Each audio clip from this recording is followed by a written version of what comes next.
There is a moment, often unspoken, when the rhythm of life begins to change. In our younger years, life felt like a race, always moving forward, always climbing, always producing. Days were measured in checklists, and years in accomplishments. But as we step into our 50s, 60s, and beyond, something inside begins to whisper, slow down. And for the first time in a long while, we might feel ready to listen. This is not about giving up or stepping away. It is about stepping into a new kind of presence, one that values depth over speed, stillness over noise, and intention over urgency. It is about doing less, not out of laziness or defeat, but because in doing less, we finally begin to notice more. We see the details that were once a blur. We hear our own thoughts again. We remember what matters. This is the quiet joy of doing less. Let this not be a retreat, but a return to yourself, to what feels real, to a way of living that doesn't exhaust you but nourishes you. This is your time, not to chase, but to be, not to impress, but to inhabit. And perhaps in this stillness, you'll find the richest season of your life yet. A world that moves too fast. The world around us never stops. We live in a time where being busy is worn like a badge of honor. Schedules are full. Phones are always buzzing. We are constantly told we must do more, be more, achieve more, or risk being left behind. And for years, perhaps decades, we believed it. We followed the pace, and sometimes it felt like the pace followed us. But somewhere along the way, that pace became too much. Not just physically, but emotionally. The endless striving left us tired, disconnected, sometimes even a little empty. We began to wonder, is this all there is? Is constant doing really the same as truly living? Slowing down can feel radical in such a world. Choosing to do less can feel like rebellion. But perhaps it is the most courageous act we can take. To say, enough. To listen to the silence instead of the noise. To take a walk with no destination. To make tea and sit by the window without needing to justify the time. When we choose less, we make room for meaning, for presence, for the subtle but profound moments that give life its depth. We were never meant to be machines. We were made for rhythm, for breath, for pause. The world may not understand it, but your soul does. Your body does. And in honoring that, you begin to come home to yourself. Reclaiming time and space, doing less isn't about idleness. It's about intentionality. About reclaiming the time and space that modern life has stolen. It's about clearing the clutter, not just in your home, but in your calendar, your thoughts, your habits. Think of your days as a garden. Every commitment, every activity, every task is like a plant. Some grow fruit, others only thorns.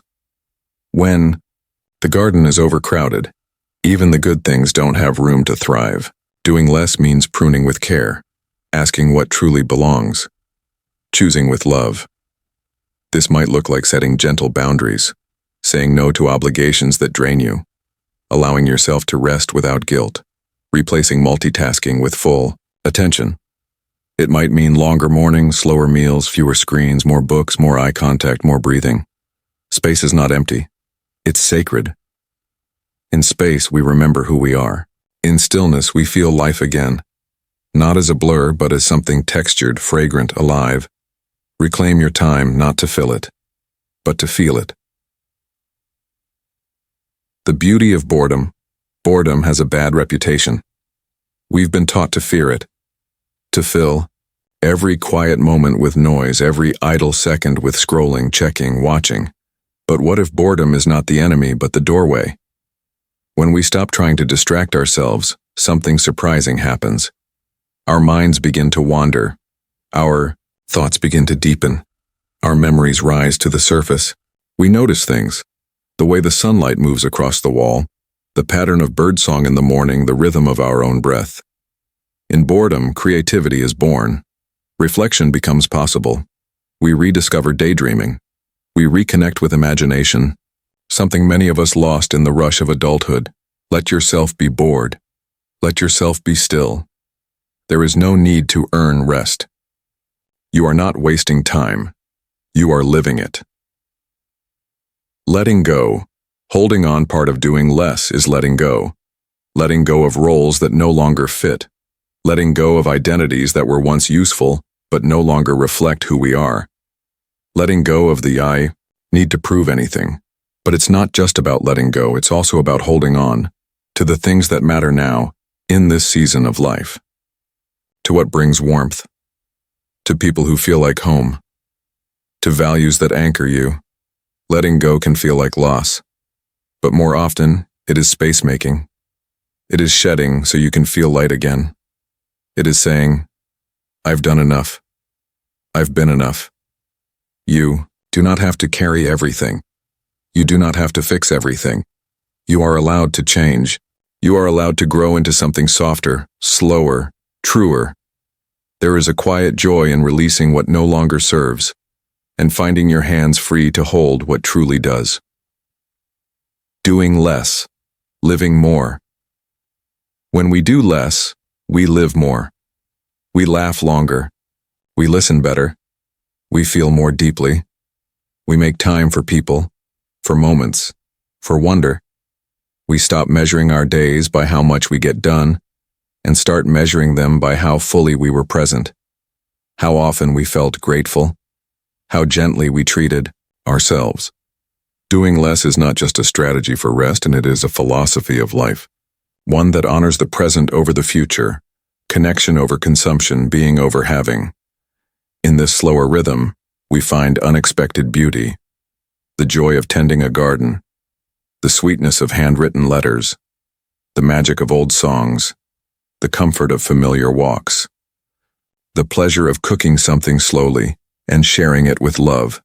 This is not nostalgia. This is presence. You are not falling behind. You are stepping into alignment with your nature, with your heart, with life itself. The richness of being who. Are you when you are not busy? It is a question that may feel unsettling at first, but it is also deeply liberating, because underneath all the doing, there is a being, and that being is worthy, beautiful, whole. Many of us spent years trying to be useful. We defined ourselves by roles, responsibilities, and routines, but there comes a time to simply be, to stop managing life and begin experiencing it. Sit in the sunlight, read without purpose, laugh for no reason, pray if it helps, or simply breathe. This richness is not about money or milestones. It's about texture, about noticing the moment your grandchild smiles at you, the way your favorite mug warms your hands, the smell of rain on dry earth. These are not small things. These are the fabric of a full life. There is no final destination in this journey, only a deepening, a return, not to the past but to presence. The joy of doing less is not loud. It will not announce itself. It arrives quietly, in morning light, in soft conversations, in the feeling of enough. You do not need to hurry. You do not need to earn rest. You are allowed to live gently. You are allowed to be slow. This is your season to notice what you've missed, to love what you have, to tend to your soul the way one tends a beloved garden, not with urgency but with tenderness, and as you do, joy will come, quietly, steadily, fully, not because you chased it, but because you finally slowed down enough to let it find you.